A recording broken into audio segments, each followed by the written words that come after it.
Hello दोस्तों, मैं हूं अमरदीप सिंह। आप सभी का स्वागत करता हूं अपने YouTube चैनल CGPSC नॉलेज में। दोस्तों, जो हमारी आजीविका के लिए वीडियो सीरीज चल रही थी उसमें हम स्व सहायता समूह वाले पार्ट को पढ़ रहे थे।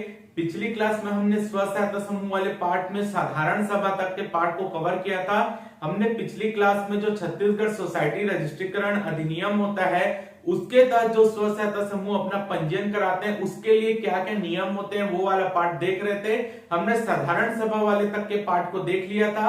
आज उसी पार्ट को हम आगे बढ़ाएंगे कि प्रबंध कारिणी सभा कैसे होती है, प्रबंध कारिणी साधारण सभा के कार्य क्या होते हैं, अध्यक्ष का क्या कार्य होता है, उपाध्यक्ष का, सचिव का क्या कार्य होता है, उनके बैंक खाते कैसे होते हैं, किसके हस्ताक्षर लगते हैं, ये सब पार्ट हम आज की क्लास में कवर करने वाले हैं। तो अगर आपको ये वीडियो अच्छा लगे तो वीडियो को जरूर लाइक कीजिएगा, चैनल को सब्सक्राइब कीजिएगा और ज्यादा से ज्यादा वीडियो को शेयर कीजिएगा। तो चलिए चालू करते हैं हम आज की क्लास। और सबसे पहले देखते हैं प्रबंध कारिणी सभा। पिछली क्लास में हमने साधारण सभा यानी आम सभा को देखा था। अब हम देखते हैं प्रबंध कारिणी सभा। तो प्रबंध कारिणी में सबसे पहले आपको याद होगा प्रबंध कारिणी में कौन कौन शामिल होता है। अध्यक्ष, उपाध्यक्ष, सचिव, संयुक्त सचिव और आपके कोषाध्यक्ष। ये 5 मेंबर जो होते हैं ये आपके प्रबंध कारिणी का निर्माण करते हैं। तो प्रबंध कारिणी सभा जो होगी वो प्रत्येक महीने होगी, यानी इन 5 लोगों की मीटिंग हर महीने होनी है। बैठक का एजेंडा व सूचना 7 दिन पूर्व अध्यक्ष प्रबंध कारिणी के प्रत्येक सदस्य को भेजेगा।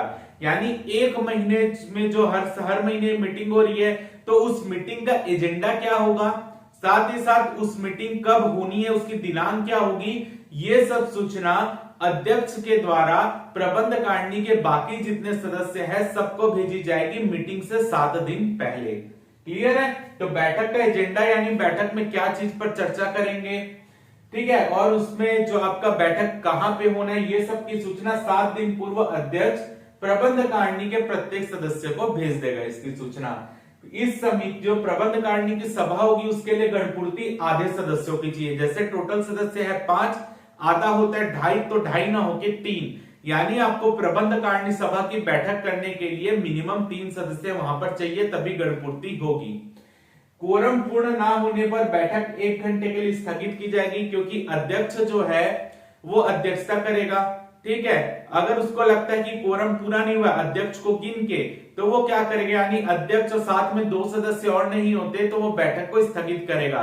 1 घंटे के लिए स्थगित कर सकता है, लेकिन याद रखिए अगर उस दिन कोरम नहीं हो रहा है तो 1 घंटे के लिए स्थगित करेगा। लेकिन जब दोबारा बैठक होगी अगर उसमें भी कोरम नहीं हो रहा है तो ऐसी स्थिति में वो कार्य करने के लिए स्वतंत्र होते हैं। यानी पुनः बैठक में कोरम की आवश्यकता नहीं होगी। कोरम नहीं होगा तो एक घंटे के लिए बैठक को टाला जाएगा। 1 घंटे बाद फिर कोरम नहीं होता तो ऐसी स्थिति में कोरम करने की कोई भी जिम्मेदारी या कोरम करने की कोई भी आवश्यकता नहीं है। अध्यक्ष अगर मान लीजिए 4 ही सदस्य नहीं आए, टोटल 5 है, केवल अध्यक्ष है, 4 बाकी नहीं है, तो अध्यक्ष फिर अकेले ही कोई निर्णय ले सकता है, क्योंकि कोरम जो है 1 घंटे के लिए स्थगित करा जाएगा। बैठक को अगर कोरम नहीं हो रहा, अगर दोबारा बैठक होगी तो कोरम की पूर्ति आवश्यक नहीं है। तो ये हो गया प्रबंध कारिणी सभा की बैठक। अब देखते हैं विशेष बैठक। देखिए जैसे कि मैंने बताया था कल साधारण सभा की बैठक होती है, फिर आज हमने प्रबंध कारिणी समिति की बैठक देख लिया, फिर एक होती है विशेष बैठक। जैसे साधारण सभा की बैठक तो जो होता है वो हो रहा है, लेकिन कभी हमको साधारण सभा की विशेष बैठक बुलाने की आवश्यकता पड़ गई तो ऐसी स्थिति में कुल सदस्य संख्या के 2/3 सदस्य लिखित रूप से बैठक की मांग करेंगे। किससे? अध्यक्ष से करेंगे। याद रखिए साधारण सभा की जो विशेष बैठक बुलाने के लिए कुल सदस्य संख्या के 2/3 सदस्य लिखित मांग करेंगे अध्यक्ष से, तो अध्यक्ष जल्द से जल्द इस बैठक को बुलाएगा। समय सीमा तय नहीं है, जल्द से जल्द इस साधारण सभा की जो विशेष बैठक है उसका आयोजन करेगा, क्योंकि कई मुद्दे ऐसे आ जाते हैं जिसमें तुरंत निर्णय लेने की आवश्यकता होती है। तो ऐसी स्थिति में जो है विशेष बैठक का भी आयोजन किया जा सकता है। अगला देखते हैं साधारण सभा के कार्य व कर्तव्य, यानी साधारण सभा क्या क्या कार्य करती है, उसके अधिकार क्या है वो देखते हैं। पहला, समूह के पिछले वर्ष का वार्षिक वित्तीय विवरण प्रतिवेदन स्वीकृत करना, यानी जो आपका पिछले साल जो भी खर्चा हुआ था उसका वार्षिक वित्तीय विवरण बनाएगा कौन? बनाएगा आप सबसे पहले उसका वार्षिक वित्तीय विवरण सचिव बनाता है, क्योंकि दस्तावेज वही तैयार करेगा। सचिव देगा प्रबंध कारिणी समिति को, प्रबंध कारिणी समिति देखेगी कि जो दस्तावेज में शामिल चीजें वो सही है कि नहीं है, और वो प्रबंध कारिणी समिति साधारण सभा के सामने उसको प्रस्तुत करेगी और साधारण सभा से उनको स्वीकृति लेना पड़ेगा कि जो पिछले वर्ष जो भी उन्होंने खर्चा किया है वो ठीक है। क्लियर है? तो समूह के पिछले वर्ष का वार्षिक वित्तीय विवरण प्रतिवेदन स्वीकृत करना।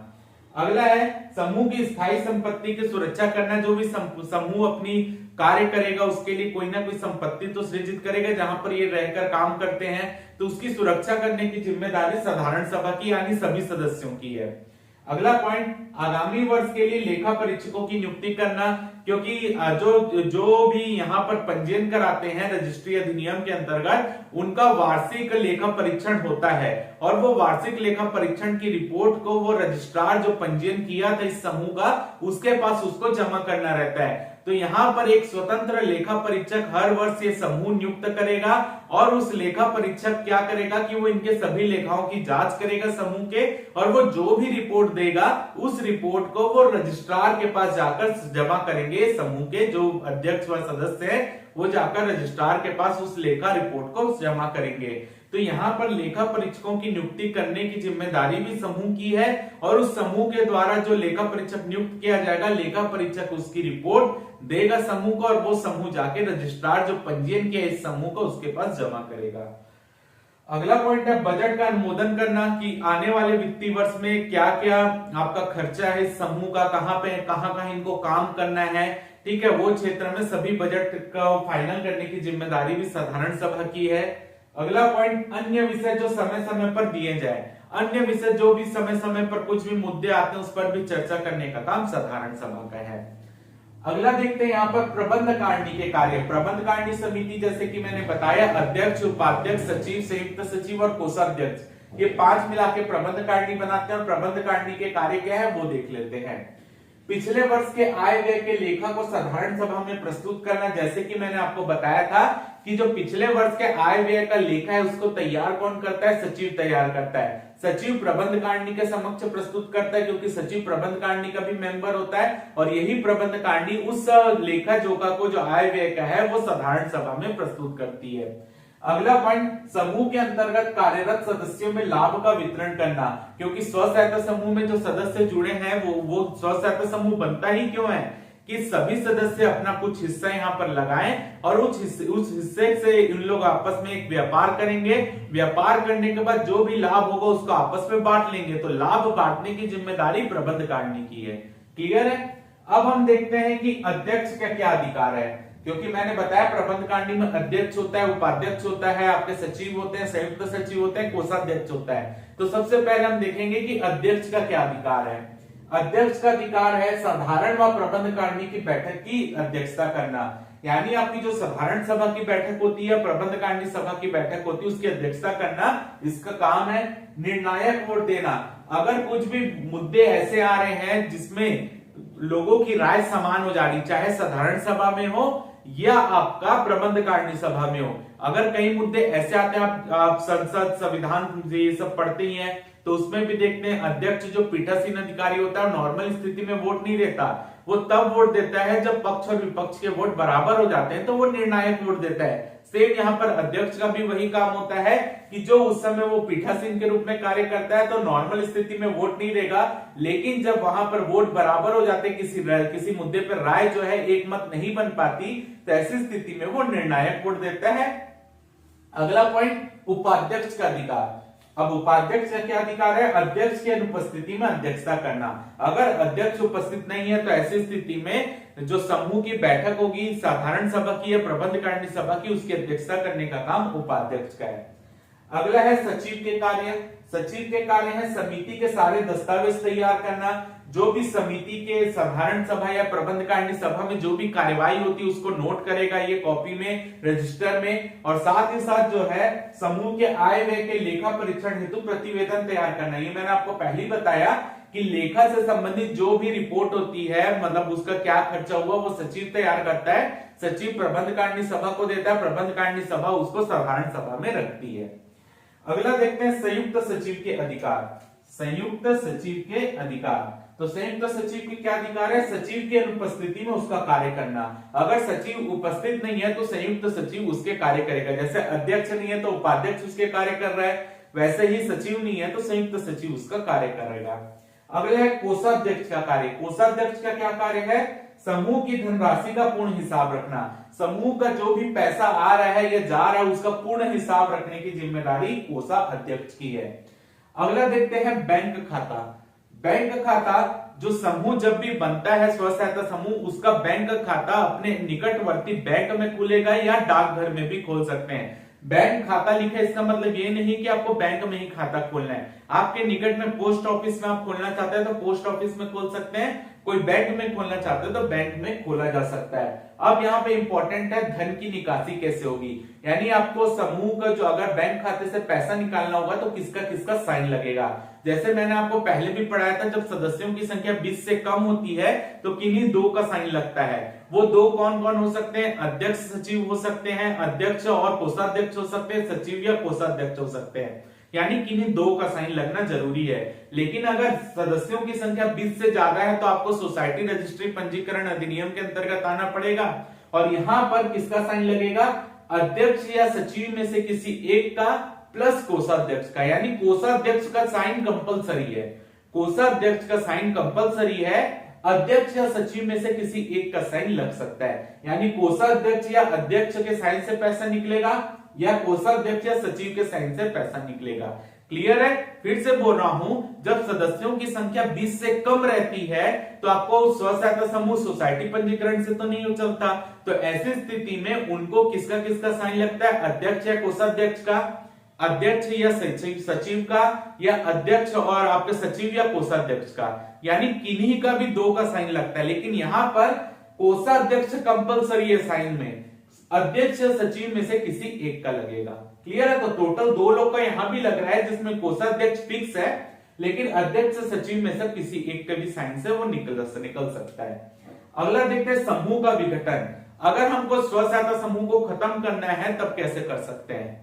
साधारण सभा के कुल सदस्यों के 3/5 मत से, यदि साधारण सभा के जो सदस्य है, साधारण सभा की मीटिंग होती है यानी जो आपके कुल सदस्य हैं उसके 3/5 बहुमत से आप समूह को विघटित कर सकते हैं। और अगर समूह विघटित होता है तो क्योंकि साधारण सभा के बहुमत से ही हो रहा है, 3/5 बहुमत से, तो जो समूह अगर चाहे तो जो उनकी संपत्ति है वो किसी सेम कार्य करने वाले अन्य समूह को बेच सकती है। फिर से बोल रहा हूं, अगर स्व सहायता समूह का विघटन होता है तो जो समूह की जो संपत्ति बनी होगी, इस समय कार्य करते हुए उनकी मशीनें होंगी, कोई भी संपत्ति हो, वो सेम कार्य करने वाले किसी अन्य समूह को बेच सकते हैं और जो भी पैसा आएगा समूह जो विघटित हो रहा है वो सभी सदस्य अपने बीच में बांट लेंगे। अगला देखते हैं विवाद। अगर समूह में कोई किसी मुद्दे पर विवाद हो जाता है, किसी भी विवाद को अध्यक्ष साधारण सभा की अनुमति से सुलझाएगा, यानी अगर समूह में कोई भी मुद्दे पर विवाद होता है तो अध्यक्ष जो है वो साधारण सभा जो होती है उन सबसे सलाह लेकर उसको सुलझाने का प्रयास करेगा। लेकिन अगर वो भी नहीं सुलझ पा रहा है तो ऐसी स्थिति में ये मुद्दा जिसमें विवाद हुआ है उस मुद्दे को लेकर जाया जाएगा रजिस्ट्रार के पास। रजिस्ट्रार कौन? जिसने इस समूह का पंजीयन किया था, यानी ये समूह सोसाइटी रजिस्ट्री पंजीयन के अंतर्गत, अधिनियम के अंतर्गत पंजीकृत है। तो वो जो रजिस्ट्रार जी ने इस समूह का पंजीयन किया था, ये मुद्दा जिसमें समूह में विवाद हो रहा है, ये मुद्दा रजिस्ट्रार के पास ले जाया जाएगा। तो रजिस्ट्रार उस समय जो भी निर्णय लेगा वो अंतिम होगा। क्लियर है? तो किसी भी विवाद को अध्यक्ष साधारण सभा की अनुमति से सुलझाएगा। सुलझ गया तो बहुत अच्छी बात, नहीं सुलझा तो ये विवाद रजिस्ट्रार के पास जाएगा और रजिस्ट्रार जो भी निर्णय लेगा वो अंतिम होगा। क्लियर है? रजिस्ट्रार जो भी निर्णय लेगा वो अंतिम होगा। तो यहां पर हमने स्व सहायता समूह का जो जिसमें सदस्यों की संख्या 20 से ज्यादा है, ठीक है। आपको यहां पर एक चीज डाउट आ सकता है कि हम पेपर में कौन सा आंसर लेंगे। अगर ये लिखा जाता है बैंक खाते में किसके साइन से पैसा निकलता है तो हम पेपर में क्या आंसर लेंगे, ठीक है। तो अगर पेपर में कुछ लिखकर नहीं दिया है कि समूह पंजीकृत वाला है या नहीं है तो आपको लेकर चल रहे हैं बिना पंजीयन वाला, यानी अध्यक्ष और सचिव, कोई भी दो, अध्यक्ष या सचिव, सचिव या कोषाध्यक्ष, या अध्यक्ष और कोषाध्यक्ष, वो वाला लेना, पुराना वाला। लेकिन अगर स्पेशली लिखकर दिया है कि अगर कोई स्व सहायता समूह छत्तीसगढ़ सोसाइटी रजिस्ट्री पंजीयन अधिनियम के अंतर्गत पंजीकृत है तब किसके साइन से पैसा निकलेगा, तब आपको ये लेना है। अगर कुछ नहीं लिखा है तो पुराना वाला लेना है। क्लियर है? तो आप इसके स्क्रीनशॉट ले लीजिए।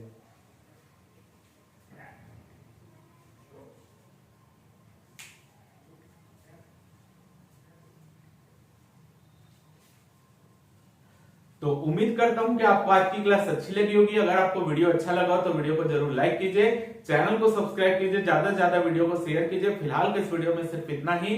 जय भारत, जय छत्तीसगढ़।